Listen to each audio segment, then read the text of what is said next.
नमस्कार।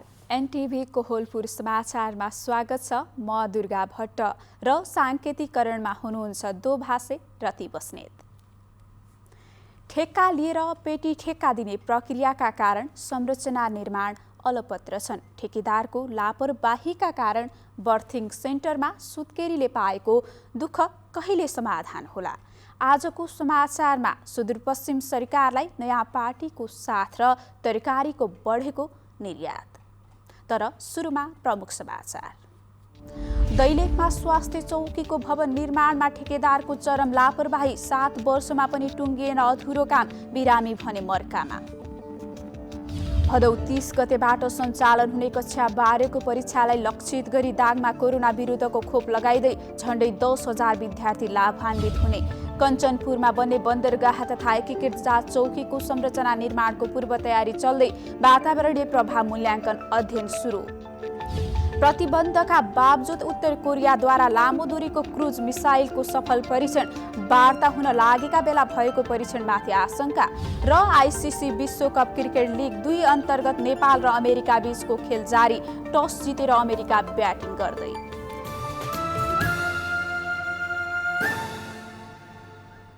समाचार अब विस्तारमा। कमिसनमा ठेक्का बिक्री गर्दा दैलेखको एक स्वास्थ्य चौकीको भवन 7 वर्षदेखि अलपत्र परेको छ। गुराँस गाउँपालिका 5 गोनपानीमा रहेको स्वास्थ्य चौकीका भवन समयमै निर्माण सम्पन्न नहुँदा सेवाग्राहीलाई शास्ति हुने गरेको छ। दैलेखको गुराँस गाउँपालिका 5 गोगनपानीमा ठेकेदारको लापरवाहीले स्वास्थ्य चौकीको भवन 7 वर्षदेखि अलपत्र परेको छ। मजदुर र सिरिरुवा निर्माण कम्पनीले जिम्मा पाएको यो स्वास्थ्य चौकी भवन ठेक्का पेटीमा दिएपछि अलपत्र परेको हो। निर्माण कम्पनीका राजु सापकोटालाई गाउँपालिकाले तत्काल काम सक्न ताकेता गरे पनि भवन अलपत्र छ। बाहिरबाट हेर्दा आकर्षक भवन देखिए तापनि समयमै काम नसक्दा स्वास्थ्य सेवा लिनबाट वञ्चित बनेको स्थानीय बताउँछन्। भवन ढिलो भएको हुनाले समस्या भएको छ। गाउँका महिलाहरू, बच्चा भएका स्वास्थ्य सेवा अनि राम्रो छिटो भइदियो भए सबैलाई राम्रो हुन्थ्यो। स्वास्थ्य सेवा यदि ढिलो गर्दाखेरि समस्या सबैलाई भयो गाउँघरलाई। नयाँ भवन समयमै नबन्दा बर्थिङ सेन्टरमा सुत्केरी गराउन आउने महिलाहरूलाई चर्किएको भवनबाट सेवा प्रवाह गर्नु परेको छ। पर्याप्त ठाउँ नहुँदा बर्थिङ सेन्टरमा बेडहरू राख्न समेत समस्या भइरहेको स्वास्थ्य चौकीमा कार्यरत कर्मचारीहरू बताउँछन्। हामीलाई सेवा प्रवाह गर्न त एकदम समस्या छ। यहाँ अब कतिपय गोपनीयता पनि राखिदिनु पर्ने हुन्छ, कायम गरिदिनु पर्ने हुन्छ। ग्राहकहरूको उहाँहरूलाई गोपनीयता कायम गर्ने एउटा कोठाको व्यवस्था छैन हामीसँग। राति डेलिभरी गराउने अब हाम्रो बत्तीको व्यवस्था छैन, कोठाको व्यवस्था छैन। 1 करोड 45 लाख लागतको भवन निर्माण कम्पनीकै लापरवाहीले अलपत्र परेको गाउँपालिकाले जनाएको छ। समयमै काम सक्न पालिकाबाट ताकेता गर्दा पनि अझै काम बाँकी रहेको ओडा कार्यालयले जनाएको छ। केही रुपियाँ आफूले कमिसन खाएर अनि यो ठेक्का बेचेछन्। यो ठेक्का बेच्ने र खरिद गर्ने क्रममा कालीकोटका 2 जना व्यक्तिहरूले, 2 जना भाइहरूले यो ठेक्का हामी गर्छौँ भनेर लिएर आए। लगभग 5-7 वर्ष भयो यो आयोजना चलेको। अनि पैसाको अभावको कारणले उनीहरूले गर्न सकेनन् र पछिल्लो पिरियडमा उनीहरू भागे। निर्माण कम्पनीले भने यही भदौसम्ममा काम सकेर हस्तान्तरण गर्ने वचन दिएको गाउँपालिकाले जनाएको छ। स्वास्थ्य जस्तो संवेदनशील सेवालाई हेलचक्राइ गरेको भन्दै स्थानीयवासीले आक्रोश व्यक्त गरिरहेकाले प्रभावकारी सेवाका लागि अलपत्र भवनको काम समयमै सक्न जरुरी छ। सुशील खड्का, नेपाल टेलिभिजन, कर्णाली प्रदेश, सुर्खेत। नेपालमा आज थप 1486 जनामा कोरोना भाइरस संक्रमण पुष्टि भएको छ। बितेको 24 घण्टामा 1260 जना कोरोना संक्रमण मुक्त भएका छन्। स्वास्थ्य तथा जनसङ्ख्या मन्त्रालयका अनुसार यससँगै देशभर कोरोना संक्रमितको कुल संख्या PCR विधिबाट भएको परीक्षणमा 7,78,312 र एन्टिजेन विधिबाट भएको परीक्षणमा 87,031 जना पुगेको छ। संक्रमित मध्ये हालसम्म 7,40,717 संक्रमण मुक्त भएका छन्। यस्तै पछिल्लो 24 घण्टामा कोरोनाबाट थप 16 जनाको मृत्यु भएसँगै ज्यान गुमाउनेको कुल संख्या 10,965 पुगेको छ। यससँगै देशभर सक्रिय संक्रमितको कुल संख्या 26,630 पुगेको छ। कक्षा 12 को परीक्षा यही भदौ 30 गतेबाट सञ्चालन हुँदैछ। परीक्षामा सहभागी हुने 18 वर्ष माथिका विद्यार्थीलाई अनिवार्य कोरोना विरुद्धको खोप लगाउन थालिएको छ। दाङमा झण्डै 10,000 विद्यार्थीले खोप लगाउँदैछन्। कोरोना विरुद्धको खोप लगाएर परीक्षामा सहभागी हुन पाउने भएपछि विद्यार्थी खुसी छन्। यामसरी रोका कक्षा 12 को परीक्षा दिने तयारीमा हुनुहुन्छ। परीक्षामा सहभागी हुने विद्यार्थीलाई लक्षित गरेर कोरोना विरुद्धको खोप लगाउने अभियान चलेपछि उहाँले पनि खोप लगाउन पाउनुभयो। घर परिवारमा बुवाआमा, हजुरबुवा, हजुरआमा सबैले खोप लगाइसक्नु भएको छ।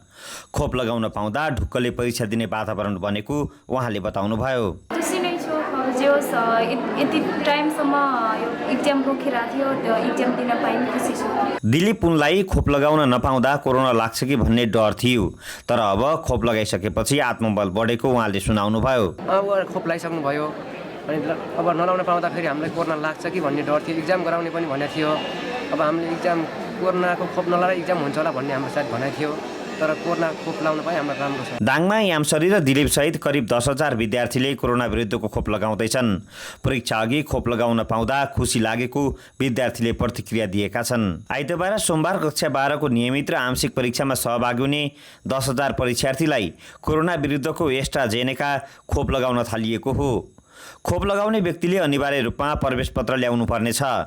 जिल्लाका 10 स्थानीय तहमा 29वटा खोप केन्द्रबाट परीक्षार्थीहरूलाई एस्ट्राजेनेका खोप लगाउन सुरु भएको छ। परीक्षामा सहभागी हुने विद्यार्थीलाई केन्द्रित गरेर कोरोना विरुद्धको खोप लगाउने कार्यले विद्यार्थीको मनोबल बढाएको माध्यमिक विद्यालय रजेनाका प्रधानाध्यापक उद्धव न्युपानेले बताउनुभयो। अहिले 12 कक्षामा सम्मिलित हुँदैछन् 30 गतेदेखि परीक्षार्थीहरू। ती भाइ बहिनीहरूलाई टार्गेट गरेर जुन खोप अभियान चलाएको छ देशैभरि, यो एकदमै सकारात्मक कुरो छ। यस्तै गरिकन अन्य विद्यार्थीहरूको लागि पनि यस्तै खोप अभियान चलाएर विद्यालय सञ्चालन गर्नमा सहयोग पुर्याउँछ भन्ने आशा चाहिँ विश्वास एउटा शिक्षकको हैसियतले मैले गरेको छु। खोराईमा 3,846, तुलसीपुरमा 3,389, लमैमा 999, राप्ती गाउँपालिकामा 711, बबई गाउँपालिकामा 191, बङ्गलाचुली गाउँपालिकामा 52, दङ्गीशरणमा 87, गडौवा गाउँपालिकामा 458, राजपुरमा 133 र शान्तिनगरमा 291 गरी 10,157 जना परीक्षार्थीलाई कोरोना विरुद्धको खोप लगाइनेछ। अब सरकारले सबै कक्षामा अध्ययनरत विद्यार्थीलाई अनिवार्य खोप लगाएर नियमित विद्यालय सञ्चालनमा जोड दिनुपर्ने आवश्यकता छ। दशरथ घिमिरे, नेपाल टेलिभिजन, लुम्बिनी प्रदेश, दाङ। दाङमा आजबाट विद्यालयहरूमा भौतिक उपस्थितिमा पठन पाठन सुरु भएको छ। जिल्ला कोरोना सङ्कट व्यवस्थापन समितिले स्थानीय तहले विद्यालय सञ्चालनको लागि मागेको अनुमति स्वीकृत गरेपछि आजबाट स्वास्थ्य मापदण्ड पालना गरेर विद्यालयहरू सञ्चालनमा आएका हुन्। 10 स्थानीय तहले विद्यालय सञ्चालनको तयारी गरेका छन्। जिल्ला कोरोना सङ्कट व्यवस्थापन समितिको हिजो बसेको बैठकले स्मार्ट लकडाउनको कार्यविधि अन्तर्गत जिल्ला कोरोना सङ्कट व्यवस्थापन समितिसँगको समन्वयमा आजबाट स्थानीय तहले विद्यालय सञ्चालन गर्न पाउने निर्णय गरेको प्रमुख जिल्ला अधिकारी रामबहादुर कुरुङबाङले जानकारी दिनुभयो। जिल्लाको घोराही उपमहानगरपालिका, तुलसीपुर उपमहानगरपालिका, लमही नगरपालिका, राप्ती गाउँपालिका लगायतका पालिकाले विद्यालय सञ्चालनका लागि सूचना जारी गरिसकेका छन्। विद्यार्थीको भौतिक उपस्थितिमा सामुदायिक र संस्थागत विद्यालयहरू खुल्ने भएका हुन्।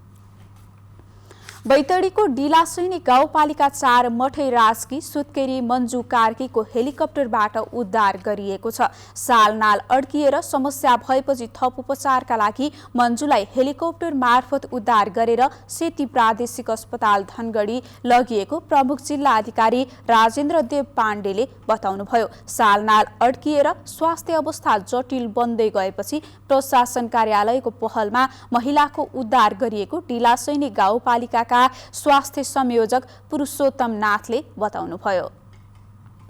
नेकपा एकीकृत समाजवादी पार्टीले सुदूरपश्चिम प्रदेश सरकारलाई समर्थन दिने निर्णय गरेको छ। नेकपा एमाले विभाजन भएपछि पहिलो पटक आज धनगढीमा बसेको संसदीय दलको बैठकले माओवादी केन्द्रको नेतृत्वमा रहेको प्रदेश सरकारलाई समर्थन दिने निर्णय गरेको हो। प्रदेश सभा सदस्य दुर्गा विकले ज्येष्ठ सदस्य बलबहादुर सोडारीको अध्यक्षतामा बसेको पहिलो बैठकले प्रदेश सरकारलाई समर्थन दिने निर्णय गरेको जानकारी दिनुभयो। विकले संसदीय दलको विधान बनाउनका लागि 3 सदस्यीय समिति समेत गठन गरिएको पनि बताउनुभयो। संसदीय दलको विधानलाई पूर्णता दिएपछि मात्र दलको नेता, प्रमुख सचेतक र संसदीय दलका पदाधिकारी चयन गर्ने समझदारी भएको सांसद विकले बताउनुभयो। थारू समुदायले माघी पछिको दोस्रो ठूलो चाडको रूपमा मनाउने अटवारी पर्व सकिएको छ। पर्वको दोस्रो दिन आज प्राय पुरुष र इच्छा भएका महिला व्रत बसी बिहानै नुहाई धुवाई गरेर व्रतालुहरू खाना पकाउन थाल्दछन्। खानाका लागि 3, 5 अथवा 7 प्रकारको तरकारी पकाइन्छ। खाना पकाइसकेपछि सबै व्रतालु लिपेको चोखो ठाउँमा बस्छन्। आफ्नो टपरी र दुनाबाट अलिअलि खाना झिकेर अग्निलाई चढाउँछन्। व्रतालुहरू आफूले खाने खानाको केही भाग दिदीबहिनीका लागि छुट्याउन र उक्त परिकारलाई चेलीबेटीको घरसम्म पुर्याएका छन्। आज विशेष गरी माछा मासु पकाएर दिने र नाचगान समेत गर्ने चलन छ। बाँके, बर्दिया, कैलाली, कञ्चनपुर र दाङ जिल्लामा बसोबास गर्ने थारू समुदायमा यस पर्वको अटवारीको रौनक सकिएको छ। समाचारको क्रम जारी नै छ। अहिलेलाई एकैछिनको विश्राम।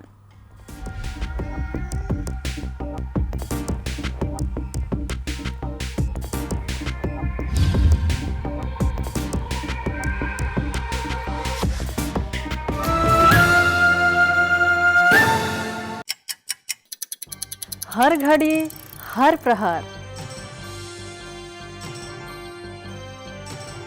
प्रत्येक गाउँ, प्रत्येक सहर, के निकट के विकट, हरेक स्थितिमा, हरेक परिस्थितिमा नीति, विधि र प्रतिनिधिका कुरा, प्रकृति, संस्कृति र प्रविधिका कुरा, हाम्रो समाचार, तथ्य, सूचना, निष्पक्ष विचार, हाम्रो अभिभारा, तपाईको सूचनाको अधिकार।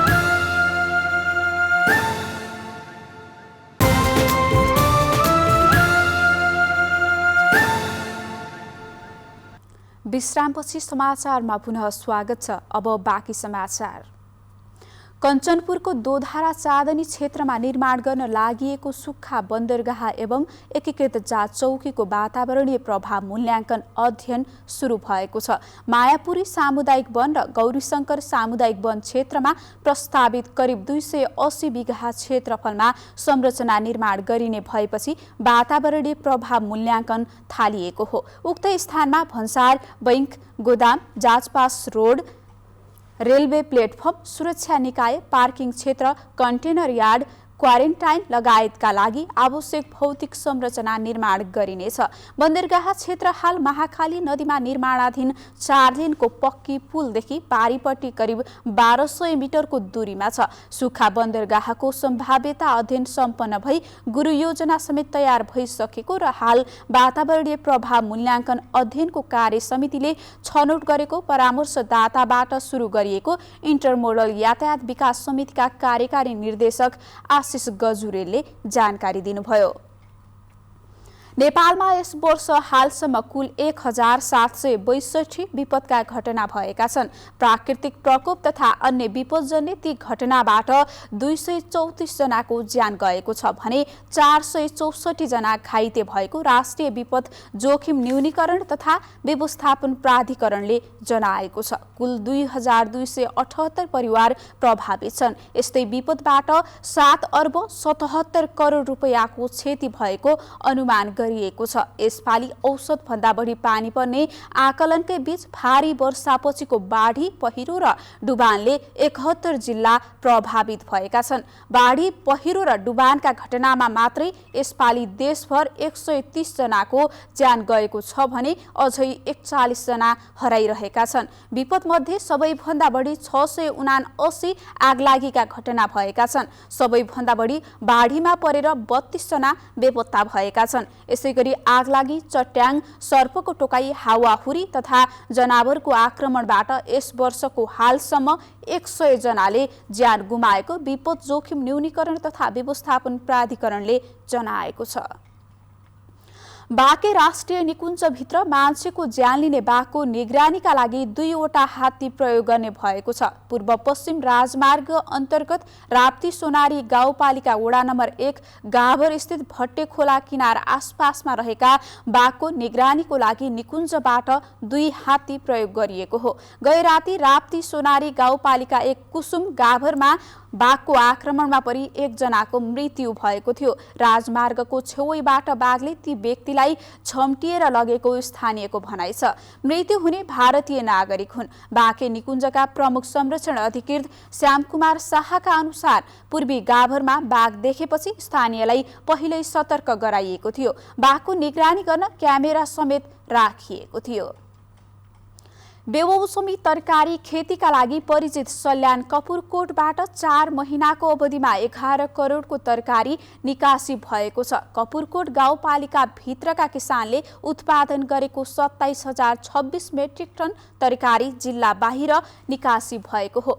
कृषि उपज बजार केन्द्र कपुरकोटबाट जेठदेखि भदौ 20 सम्म 11 करोड 4,14,704 रुपैयाँको हरियो तरकारी निर्यात भएको केन्द्रका सचिव तिलक शर्माले बताउनुभयो। उहाँका अनुसार बेमौसमी तरकारी भएकाले किसानले राम्रो मूल्य पाएका छन्। निर्यात बढेर आमदानी भइरहे पनि रोगकिराको प्रकोप नियन्त्रणमा किसानलाई समस्या भएको छ। कृषि प्राविधिकहरूले समयमै रोगकिरा नियन्त्रणमा सहयोग गर्नुपर्ने किसानहरूको माग छ। गत वर्ष मात्र जिल्लाबाट 73 करोडको कृषि उपज जिल्ला बाहिर निकासी भएको थियो। डडेलधुरा र डोटीमा उत्पादन हुने खुर्सानी तराईका जिल्लामा निकासी हुन थालेको छ। डडेलधुराको आलिताल र भागेश्वर गाउँपालिकाबाट गत वर्ष मात्रै 30 मेट्रिक टन खुर्सानी निर्यात भएको छ। यस्तै डोटीको जोरायल गाउँपालिकाका विभिन्न स्थानमा उत्पादन हुने खुर्सानी कैलाली र कञ्चनपुरमा निकासी हुँदै आएको छ। पहाडमा उत्पादन भएको अर्गानिक खुर्सानीले राम्रो बजार पाउन थालेपछि जिल्लाका किसान उत्साहित भएका छन्। खुर्सानीको अत्यधिक माग बढेपछि आमदानी गर्न सहज भएको छ भने व्यावसायिक रूपमै खुर्सानी खेती गर्नेको संख्या बढ्दै गएको छ। स्थानीय स्तरमा उत्पादन भएका तरकारीको बजारीकरण हुन नसक्दा किसानहरू मर्कामा पर्ने गरेका छन्। किसानहरूको यस्तो समस्यालाई मध्यनजर गरी तरकारीको सहज बजारीकरण गर्न स्थानीय सरकारले के गर्नु पर्ला भनी आज हामीले बाँकेका नागरिकलाई सोधेका छौं। हेरौं आजको आवाजमा।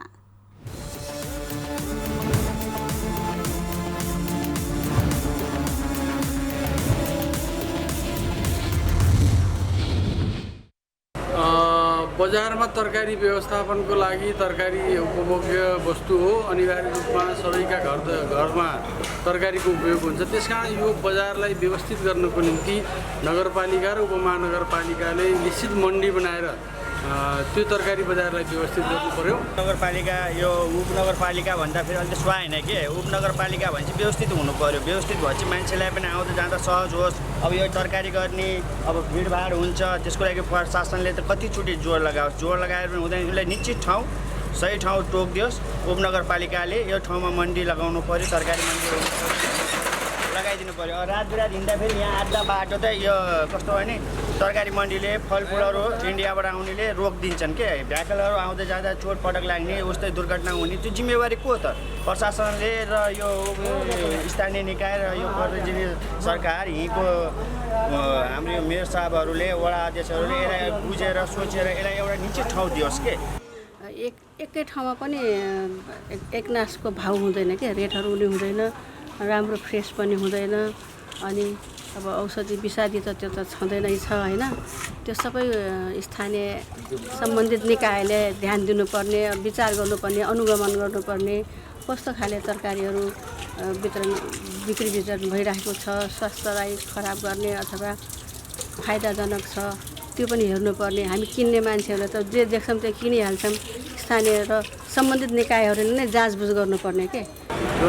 तरकारीहरूको लागि कमसेकम एउटा तरकारी बजार होइन, अरू निश्चित एउटा समयमा खोल्ने, बिहानदेखि बेलुकासम्म नखोल्ने, एउटा निश्चित समयमा खोल्ने र तरकारी बजार गराइदियो भने त्यो अलिक व्यवस्थित होला। तरकारी तथा फलफुल व्यवसायको लागि एउटा अब यो त बढ्दो उपमहानगरपालिका भयो। अब जनसङ्ख्या नि बढ्दो छ, मान्छेको माग पनि बढ्दो, किनेर खाने मान्छे धेरै छन्।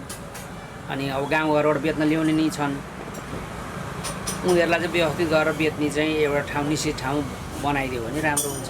नगरपालिकामा बरु यस्तो रोडमा भन्दा पनि यसलाई अझै व्यवस्थापन गरिदिएको भए अति राम्रो हुन्थ्यो सर है।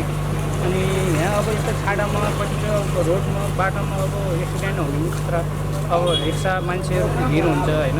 अब यसलाई एक ठाउँमा मेजरमेन्ट गरिदिएको भयो, अब नगरपालिकाले यसलाई व्यवस्थापन गरिदिएको अति राम्रो हुन्थ्यो। यस सम्बन्धमा स्थानीय निकायले पहल गरिराख्नु पर्थ्यो। स्थानीयले त्यति पहल गरेको देखिँदैन। स्थानीय जस्तो तरकारी हुन्छ नि, तरकारीको व्यापार व्यवस्थित तरिकाले गर्नुपर्छ होइन। स्थानीय सरकारले, स्थानीय तहहरूले जस्तो अर्ग्यानिक होइन, हाम्रो देशमै उत्पादन भएको अर्ग्यानिक होइन तरकारीहरू पनि उत्पादन भइरहेको हुन्छ।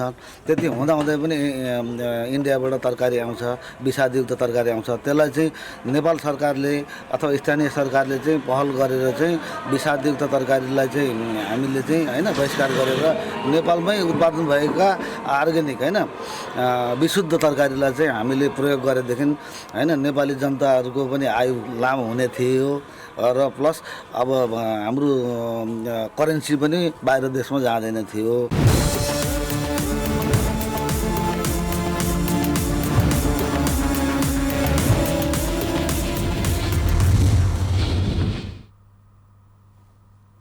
समाचारको क्रम जारी नै छ, एकैछिनको विश्राम।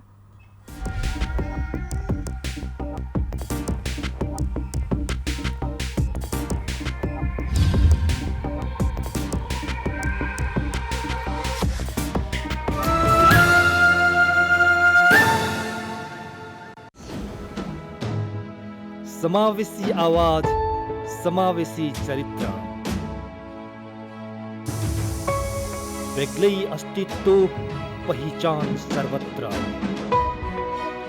दृश्यहरूको भिडमा तपाईकै दृश्य, कला, संस्कृति र प्रकृतिको शब्दचित्र। अनुहारहरूको भिडमा तपाईकै अनुहार, अनेक नेपालीको एक अनुहार। एनटिभी कोहलपुर।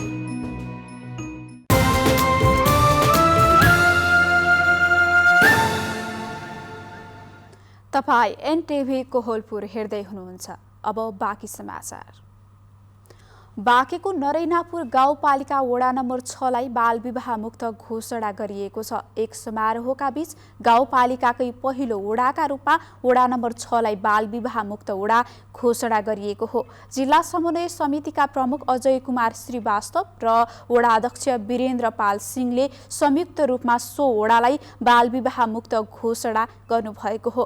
प्लान इन्टरनेसनल नेपालको सहयोगमा सामाजिक सचेतन सरोकार मञ्च स्याक नेपालले बाल विवाह रोकथाम परियोजना सञ्चालन गर्दै आएको कारण सम्भव भएको प्रमुख प्रशासकीय अधिकृत दलबहादुर बस्नेतले दावी गर्नुभयो। बाँकेका 81 वडा मध्ये हालसम्म 17वटा वडा बाल विवाह मुक्त घोषणा भएका छन्। अब अन्तर्राष्ट्रिय समाचार।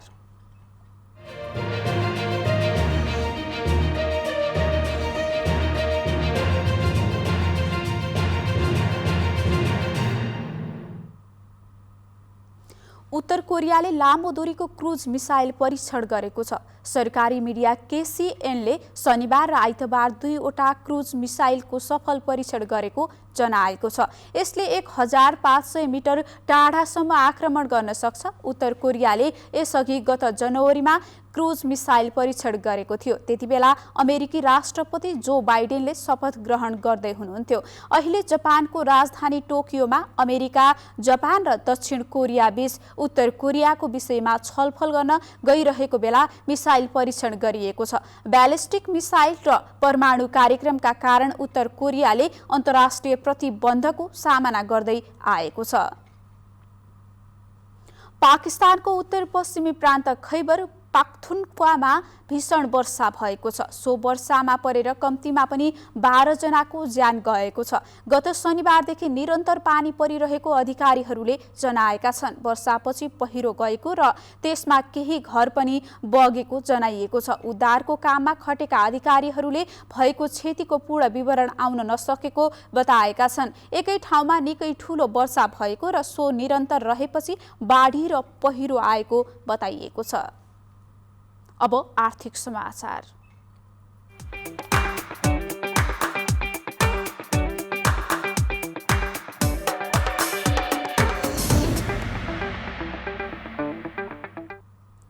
शेयर बजार परिसूचक नेप्सेमा आज दिनभर उतार चढाव रह्यो। सुरुवाती समयमा 2984 बिन्दुसम्म पुगेको नेप्से कारोबारको अन्त्यतिर घट्न थाले पनि बन्द हुने बेलामा भने फेरि सामान्य बढेको थियो। नेप्से आज 0.27 अङ्कले बढेर 2947.69 बिन्दुमा पुगेको छ।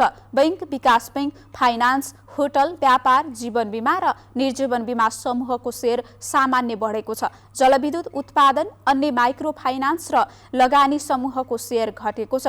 आज अजोड इन्सुरेन्स, मनोकामना स्मार्ट लघुवित्त र सानिमा लाइफ इन्सुरेन्स कम्पनीको शेयर 10% बढेको छ। आज 226 कम्पनीका 1,56,81,000 किता शेयर 9 अर्ब 29 करोड रुपैयाँमा कारोबार भएका छन्। सबैभन्दा धेरै अरुण भ्याली हाइड्रो पावर कम्पनीको 61 करोड 93 लाख रुपैयाँको शेयर किनबेच भएको छ। अब खेलकुद समाचार।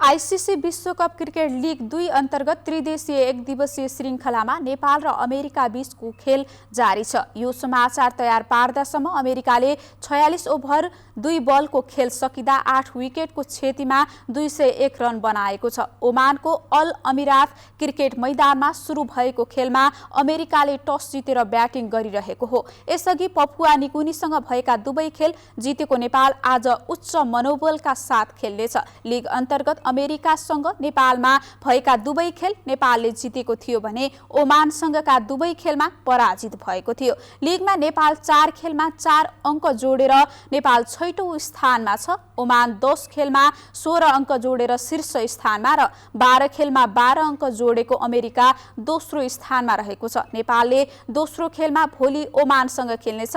यस्तै तेस्रो खेलमा अमेरिकासँग आउँदो शुक्रबार खेल्नेछ भने आइतबार ओमानसँग खेल्नेछ। अब मौसम।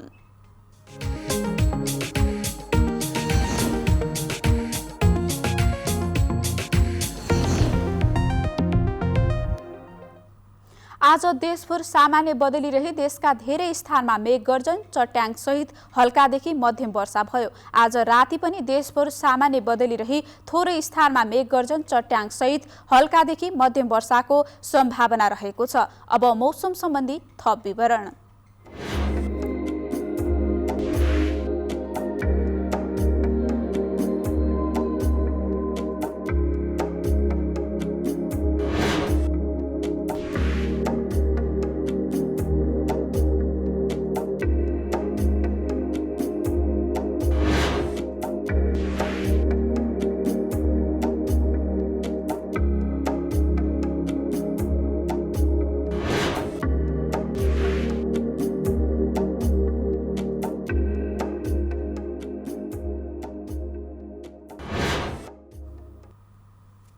समाचारको अन्त्यमा प्रमुख समाचार पुनः एकपटक। दैलेखमा स्वास्थ्य चौकीको भवन निर्माणमा ठेकेदारको चरम लापरवाही, 7 वर्षमा पनि टुङ्गिएन अधुरो काम, बिरामी भने मर्कामा। भदौ 30 गतेबाट सञ्चालन हुने कक्षा 12 को परीक्षालाई लक्षित गरी दाङमा कोरोना विरुद्धको खोप लगाइदै झण्डै 10,000 विद्यार्थी लाभान्वित हुने। कञ्चनपुरमा बन्ने बन्दरगाह तथा एकीकृत जाँच चौकीको संरचना निर्माणको पूर्व तयारी चल्दै, वातावरणीय प्रभाव मूल्याङ्कन अध्ययन सुरु। प्रतिबन्धका बावजुद उत्तर कोरियाद्वारा लामो दूरीको क्रुज मिसाइलको सफल परीक्षण, वार्ता हुन लागेका बेला भएको परीक्षणमाथि आशंका। र आइसिसी विश्वकप क्रिकेट लिग 2 अन्तर्गत नेपाल र अमेरिका बीचको खेल जारी, टस जितेर अमेरिका ब्याटिङ गर्दै।